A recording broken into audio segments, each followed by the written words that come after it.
It was a seemingly ordinary Friday, and I had never been one to believe in stories of mysterious creatures or supernatural phenomena. But that night, the rural road in the countryside, surrounded by cornfields and a blanket of darkness, seemed to hide more than usual. As I drove toward my grandparents' house, it was just past 11 p.m. when the car radio started to crackle, eventually losing the signal completely. Now, the only sound accompanying me was the chirping of crickets and the hum of the car engine. That's when something unusual caught my attention. By the side of the road, a macabre scene was unfolding. Several animals were dead, arranged in a strange pattern. Cows, goats, and chickens lay there with deep marks on their necks, as if something had drained all their blood. The scene disturbed me, but my curiosity was stronger than my fear. I parked the car on the shoulder and, with my phone flashlight in hand, got out to investigate. The air felt heavier as I approached, and what I saw up close was even more terrifying. The animals' eyes remained open, frozen in expressions of terror that seemed to capture the exact moment of their deaths. The skin around the wounds was strangely pale, almost translucent. As I analyzed the details, a sense of being watched overtook me. It was then that a deep, guttural sound, almost like a growl, echoed from the fields beside the road. My whole body froze, and it felt as if my blood had turned to ice. I immediately swung the flashlight toward the sound, trying to convince myself it was just the wind rustling the corn leaves. But something moved, and it wasn't small. The leaves stirred in an odd way, as if something large and heavy was approaching. For a moment, the darkness seemed to hide a pair of bright, unsettling eyes that were watching me. Whatever it was, it didn't seem natural. Panic overwhelmed me, and I knew it was time to leave before I discovered what truly inhabited those fields. I tried to convince myself that it was just an ordinary animal, some wild creature that had lost its way. But when that thing finally emerged from the fields, everything stopped. It was smaller than I had imagined, no bigger than a large dog, but its appearance was surreal.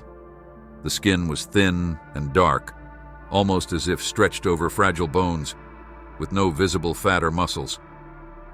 Its eyes glowed a deep red, reflecting the beam of my flashlight in a threatening manner. Its claws were long and sharp, and the pointed teeth, which glinted in the light, seemed designed to rip through flesh with ease.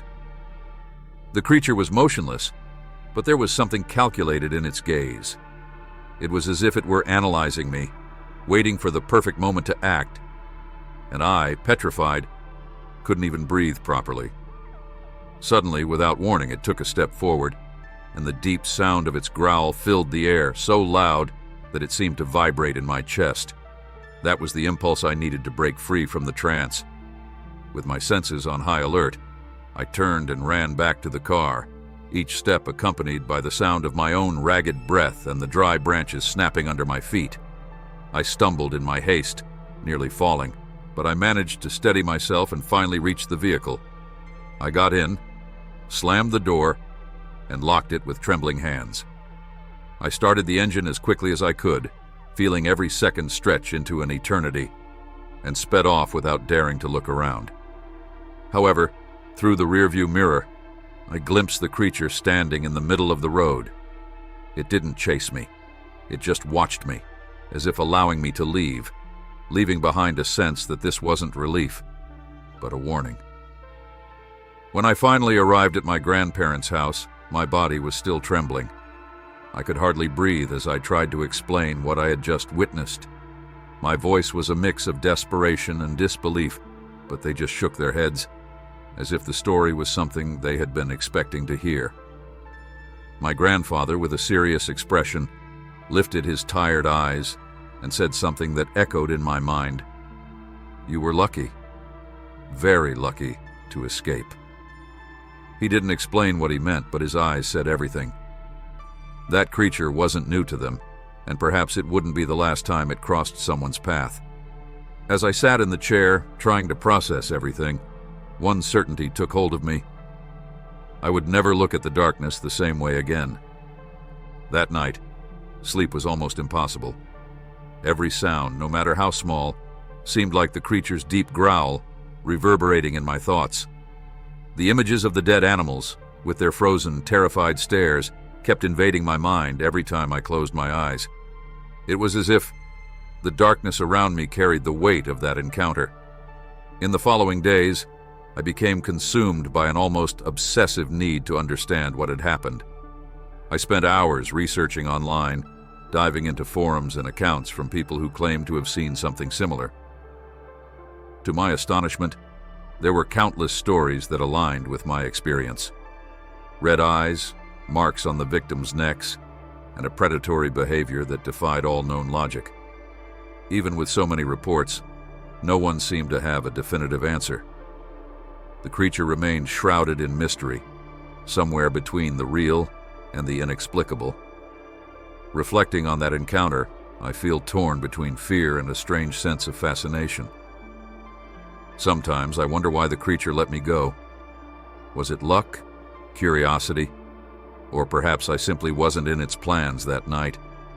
These questions haunt me to this day because the truth is, I will never have answers. However, I can't ignore the feeling that it was more than just a coincidence. It's as if, for some reason, it wanted me to remember. Perhaps to spread what I saw, or perhaps to never forget that there are things in the darkness we should never underestimate.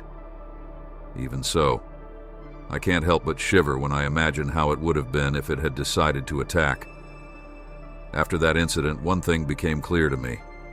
I would never be the same. I promised myself that I would never stop on a deserted road again, no matter how strange or intriguing something might seem. Some things should remain unknown, hidden in the silence of the darkest nights. There are mysteries that were never meant to be unraveled, and what I encountered in that field is one of them. Today, when I see an empty road surrounded by the night, I remember that red gaze fixed on me, as a reminder that we are not always the most powerful predators.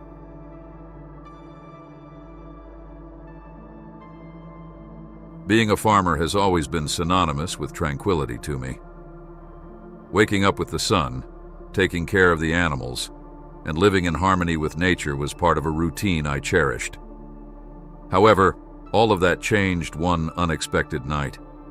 It was around 2 a.m. when a strange sound woke me up, echoing through the silence of the night. Something coming from the chicken coop seemed different, more intense and disturbing than the usual fox noise. I hurried to grab my flashlight and the old shotgun I kept behind the door, trying to calm my mind as I headed out to investigate. The walk to the chicken coop seemed longer than ever. The night's silence was thick, broken only by muffled noises and a cold that felt deeper than usual. As I got closer, a strong, nauseating, metallic smell filled the air, warning me that something terrible had happened. Focused on the chicken coop, my flashlight illuminated bloodstains scattered across the fence, but that wasn't all. Shifting my gaze to the nearby pasture, my eyes fixed on something that seemed straight out of a nightmare. An unusual creature, hunched over the body of one of the cows, stood out against the darkness. It was tall, with pale skin that gleamed under the flickering light, as if made of wax. Its limbs were disproportionately long and moved awkwardly, as if they didn't belong to this world. But what really left me frozen was its eyes. Large, empty and glowing, they seemed capable of piercing my soul. When it noticed my presence, the creature turned its head quickly in an unnatural movement, causing my heart to nearly stop. My flashlight, once reliable, began to fail, flickering between light and darkness as if something was interfering. Fear took over me. Each time the light went out, my mind filled the seconds of darkness with dreadful scenarios. For a moment, I considered running, but my feet felt glued to the ground. The creature stood still for a few seconds, studying me with those hypnotic eyes until, with a sudden and almost supernatural movement, it vanished into the darkness, leaving me frozen, with the feeling that my life would never be the same again. My immediate reaction was to fire the shotgun, the thunderous sound reverberating through the farm, brutally breaking the night's silence. The impact was muffled, but the creature seemed indifferent to the shot, Instead of backing away or reacting in any way, it merely let out a deep, guttural sound, a muffled roar that seemed to come from the bowels of the earth. The ground beneath my feet vibrated with the force of the sound, as if the very air around me was being compressed by some supernatural force. In a fluid, almost inhuman movement, its long hands grabbed the cow with impressive strength, dragging it into the thicket with a speed I couldn't process. Within seconds, both vanished into the darkness, leaving me paralyzed, my eyes fixed on the emptiness where the creature had been. Fear overwhelmed me, and my legs began to tremble uncontrollably. The adrenaline kept me from acting for another moment, but the scene was clear and unmistakable. When I finally managed to move, the sight I found in the chicken coop was even more disturbing. My chickens were scattered across the floor, all dead, as if a massacre had occurred there. The worst part, however, was one of the chickens, which appeared to have been drained of its blood in an entirely unnatural way. The corpse was emptied, its flesh lifeless, as if some thirsting being had fed directly on its essence. I spent the rest of the night awake, my eyes fixed on the darkness, waiting for the creature to return and finish what it had started. Every sound, every movement in the wind made me jump, but to my surprise, nothing else happened that night. Silence returned to the farm, but it was a different silence, laden with a foreboding I couldn't yet understand. The next morning I called a friend to help me explore the surroundings. The worry in my mind forced me to search for answers. We found strange footprints in the mud around the farm. They were large, deep, and seemed to belong to some animal, but they couldn't be clearly identified. None of the marks resembled those of a wolf, a bear, or any other known creature. What was I dealing with after all? We reported the incident to the local authorities, but as I feared, the response was cynical and indifferent. The officer who attended to us gave a suspicious look and simply said, "It must have been some wild animal." The response left me even more unsettled. It wasn't just any animal. It was something far beyond any simple explanation, and I knew that my farm would never be the same after that night. The following night, the silence that enveloped the farm seemed even denser and more oppressive. The feeling of something strange lingering in the air was inescapable, and with each step I took, the fear seemed to grow. To try and feel safer, I took the precaution of locking the few animals that remained in the barn, a futile effort to protect what I still had. Around 3 a.m, an unusual sound cut through the night. Heavy footsteps, as if something large and strong was walking on the roof of the house. My body became paralyzed with fear, and despite the urge to go out and check what was happening, my survival instinct held me back. The sound persisted, as if the creature was pacing back and forth, watching. It wasn't the kind of noise you'd hear from an ordinary animal, but something much more sinister. Each step seemed to carry an imminent threat. When finally the step stopped, an absolute silence followed, as if everything had frozen. And I wondered if what was outside was real, or just a creation of my mind. At dawn, I went to the barn to check the situation, but what I found alarmed me even more. Deep scratches were marked on the wooden doors, as if something had tried to force its way in with brutal strength. The wood was shattered in some parts, and the shape of the scratches didn't resemble anything I had ever seen. They weren't marks from known animal claws, but something completely different, stronger, and more threatening. This only confirmed my worst suspicion. Whatever was watching me, it wasn't just an animal. I felt, with every fiber of my being, that the creature was closer than ever, and that tormented me. Since that day, my life has never been the same. Fear took over every night I spent on the farm.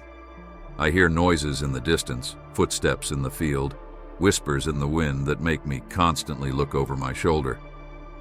Occasionally, I find new signs of its presence, marks in the dirt, broken branches leading to my house, and even more animals killed in strange ways. Each day, the feeling that something is getting closer to me grows. Whatever it is, it's still out there, lurking, and I know that at some point it will return. I try to keep this secret, but the pressure inside me grows with each passing minute. The only certainty I have is that what I saw that night was not of this world. It was an entity that should not exist, a force that cannot be explained. And to this day, it haunts me, invading my worst nightmares, where I feel its presence watching and hunting me, always closer.